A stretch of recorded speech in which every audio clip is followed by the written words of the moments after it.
ये students, second unit is form of a business organisation. तो इस यूनिट के अंदर हम करेंगे कि जो बिजनेस है, जो बिजनेस ऑर्गेनाइजेशन है, वो किस किस टाइप का होता है, उसके अंदर कौन कौन सी फॉर्म्स होती हैं, ये सब इस यूनिट के अंदर हम करेंगे। आप लोगों को पता है कि जो बिजनेस होता है वो स्मॉल स्केल और लार्ज स्केल दोनों पे होता है, कि कोई किसी का बिज़नेस छोटा होता है तो किसी का बिज़नेस क्या होता है, बड़ा होता है। तो जैसे जैसे बिज़नेस इंक्रीज़ होता जाता है तो एक बिजनेसमैन को बहुत सारी प्रॉब्लम फेस करनी पड़ती हैं। जैसे कि आप लगा सकते हो, उसको कैपिटल की नीड होती है, मैनेजमेंट, अच्छे मैनेजमेंट की नीड होती है, गवर्नमेंट भी बीच में इंटरफेयर करती रहती है। तो ये सब क्या है, एक बिजनेसमैन को क्या है, इन सब प्रॉब्लम का फेस करना पड़ता है। तो इन प्रॉब्लम का सॉल्यूशन क्या है, इन प्रॉब्लम का सलूशन सिर्फ यही है कि एक बिजनेसमैन ये डिसाइड करेगा कि उसे किस टाइप का बिज़नेस करना है ताकि उसको इस टाइप की प्रॉब्लम को फेस ना करना पड़े। तो इसी के बेसिस पे ये हमारा चैप्टर है, सेकंड यूनिट कह सकते हो, कि इसमें किस किस टाइप का बिजनेस इन्वॉल्व होता है। तो देखो, इसके अंदर आप लोग देखो, पहले तो ये कि जो ये चार्ट देखना है, इसके अंदर पहले आपकी हेडिंग है form of a business organisation. तो इसके अंदर क्या है आपका कि कई बिज़नेस तो ऐसे होते हैं जिसको सिर्फ क्या एक इंडिविजुअल हैंडल कर सकता है, कई बिज़नेस ऐसे होते हैं जिसको हैंडल करने के लिए बहुत सारे एम्प्लॉयज़ की नीड होती है, कई बिज़नेस प्राइवेट सेक्टर के अंदर आते हैं, कई पब्लिक के अंदर आते हैं, कई जॉइंट स्टॉक कंपनी होती हैं। तो ये सब कुछ क्या है, इस यूनिट के अंदर हम डिस्कस करेंगे। तो देखो, सबसे पहले क्या है, फॉर्म ऑफ बिजनेस ऑर्गेनाइजेशन, इसको 3 पार्ट्स में डिवाइड किया है, प्राइवेट है, पब्लिक है, जॉइंट सेक्टर है। ठीक है, जॉइंट प्राइवेट सेक्टर क्या है, जहाँ पे क्या गवर्नमेंट का इंटरफेयर नहीं होता है, पब्लिक जहाँ पे गवर्नमेंट का इंटरफेयर होता है, जॉइंट सेक्टर क्या है, जहाँ पे क्या है कोई भी 2 सेक्टर मिलके क्या है कोई भी काम करते हैं। तो देखो, सबसे पहले हम डिस्कस करेंगे प्राइवेट सेक्टर के बारे में। तो प्राइवेट सेक्टर में क्या क्या है आपका, नॉन इनकॉर्पोरेटेड है और इनकॉर्पोरेटेड है। तो नॉन इनकॉर्पोरेटेड और इनकॉर्पोरेटेड का मीनिंग पता होना चाहिए आपको पहले। इनकॉर्पोरेटेड का मीनिंग क्या होता है कि जो भी हम बिज़नेस स्टार्ट करेंगे उसका रजिस्ट्रेशन करवाना क्या है, मैंडेटरी है, मतलब उसका ज़रूरी है उसका रजिस्ट्रेशन करवाना। जब तक उस चीज़ का रजिस्ट्रेशन नहीं होगा हम वो बिज़नेस स्टार्ट नहीं कर सकते हैं। और नॉन इनकॉर्पोरेटेड में क्या होगा कि जो भी बिज़नेस हम स्टार्ट कर रहे हैं उसका रजिस्ट्रेशन करवाना ज़रूरी नहीं है। जो कंपनीज रजिस्ट्रार ऑफिस होते हैं वहाँ पे इनका रजिस्ट्रेशन करवाना ज़रूरी नहीं होता, ये ऑप्शनल होता है। अगर करवाना चाहो तो करवा सकते हो, बट ये कि एक बर्डन नहीं होता कि आपको इसका रजिस्ट्रेशन करवाना ही पड़ेगा, उसके बाद आप बिज़नेस स्टार्ट कर सकते हो। तो सबसे पहले इसके अंदर अंदर है हमारा सोल प्रोप्राइटरशिप। तो सोल प्रोप्राइटरशिप क्या होता है कि ये बहुत पहले होता था बट अब भी है। इसमें क्या होता है कि इसमें जो भी बिज़नेस होता है उसको क्या है एक इंडिविजुअल क्या करता है, हैंडल करता है। सारा का सारा काम वही देखता है कि क्या बिज़नेस के अंदर हो रहा है और क्या नहीं हो रहा है। इसमें क्या है कि वही मैंने बताया कि एक इंडिविजुअल सारे हैंडल करता है, बट क्या है बाद में धीरे धीरे क्या होता गया, जैसे इन्वायरमेंट चेंज होता गया तो क्या है ये बिज़नेस की जो फॉर्म है वो भी चेंज होती गई। तो उसमें क्या है बाद में क्या आ गया, आपका पार्टनरशिप आ गया, कंपनी आ गई। क्योंकि जो पार्टनरशिप होते हैं उसमें क्या होता है कि मोर देन 2 पर्सन होने चाहिए, मतलब 2 या 2 से ज़्यादा पर्सन होने चाहिए जो आपस में मिलके क्या करते हैं, बिज़नेस करते हैं। और कंपनी में तो आप लोगों को पता ही है कि कितने एम्प्लॉयज़ होते हैं, शेयर होल्डर होते हैं, बोर्ड ऑफ डायरेक्टर होते हैं। तो इसमें बहुत सारे लोग होते हैं जो कंपनी को मैनेज करते हैं।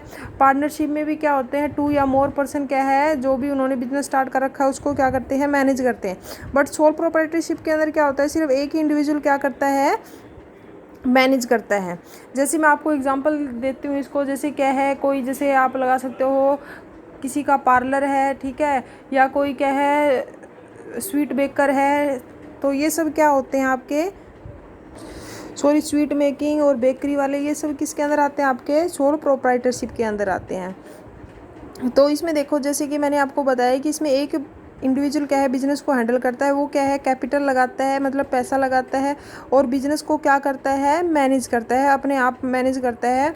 और जो भी प्रॉफिट लॉस होता है वो क्या करता है, खुद ही बियर करता है। तो जो ये सब करता है उसको क्या बोलते हैं, सोल ट्रेडर बोलते हैं। और जो वो ट्रेड कर रहा है, जिस टाइप का भी जो भी बिज़नेस कर रहा है उसको बोलते हैं सोल ट्रेड। उसके बाद क्या होता है कि अब इसमें क्या हो गया कि ये ज़रूरी नहीं है कि जैसे अगर उसका थोड़ा सा बिज़नेस एक्सपेंड हो जाता है तो वो क्या है अपने बिज़नेस की जो भी एक्टिविटी है उसको हैंडल करने के लिए स्टाफ को रख सकता है।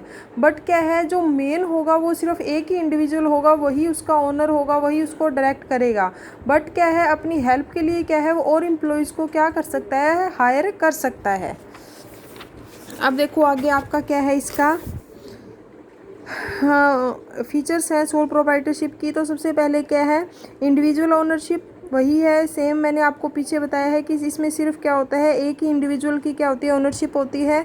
वही उसके बिजनेस के अंदर क्या है, एसेट्स लेके आता है। एसेट्स कौन सी है, जैसे आपकी प्लांट है, मशीनरी है, बिल्डिंग है, लैंड है, ये सारी एसेट्स क्या है या आपके कैश है, ये सब कौन लेके आता है, एक ही इंडिविजुअल लेके आता है अपने बिजनेस के अंदर और उसकी हेल्प से बिजनेस को स्टार्ट करता है वो। फिर क्या है आपका सोल मैनेजमेंट। इसमें क्या होगा कि जैसे उसका बिज़नेस का जो साइज़ है अगर वो इंक्रीज़ होता गया तो वो क्या करेगा कि एक मैनेजर को हायर कर सकता है अपने बिज़नेस को हैंडल करने के लिए। फिर क्या है अनलिमिटेड लाइबिलिटी। अनलिमिटेड लाइबिलिटी का मतलब क्या है, जैसे कंपनी होती है, कंपनी में जो भी शेयर होल्डर होते हैं उनकी लाइबिलिटी लिमिटेड होती है और इसमें क्या होती है अनलिमिटेड। तो सबसे पहले आपको लाइबिलिटी का मीनिंग पता होना चाहिए। लाइबिलिटी को आप एक तरह से कह सकते हो बर्डन।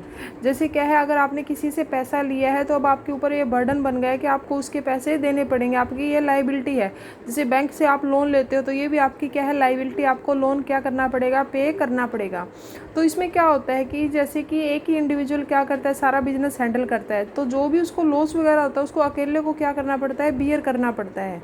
तो अनलिमिटेड का मतलब क्या है कि यहाँ पे अगर उसको क्या है लॉस ज़्यादा है, ठीक है, जैसे अगर मैं कहूँ कि अगर एक ईयर में क्या है उसको प्रॉफिट हुआ था 10 लाख का, ठीक है, सेकंड ईयर जब वो बिज़नेस कर रहा था तो उसको लॉस हो जाता है 15 लाख का, तो वो 10 लाख तो रिकवर कर लेगा कि उसके पास जो पहले जो फर्स्ट ईयर का प्रॉफिट था उससे वो क्या है 10 लाख रिकवर कर लेगा। बट जो 5 लाख रह गए उसको कैसे रिकवर करेगा, उसको रिकवर करेगा कि क्या है जैसे उसने किसी से पैसे ले रखे थे, ठीक है, तो वो अपनी जो भी एसेट्स है, पर्सनल एसेट्स हैं, जैसे उसके पास खुद की कोई भी ज़मीन है या बिल्डिंग है, लैंड है, जो भी उसकी प्रॉपर्टी है उसको क्या कर सकता है, वो सेल करके वो पैसे क्या है जिसको भी देने थे उसको वो दे देगा। मतलब क्या है अनलिमिटेड लाइबिलिटी है।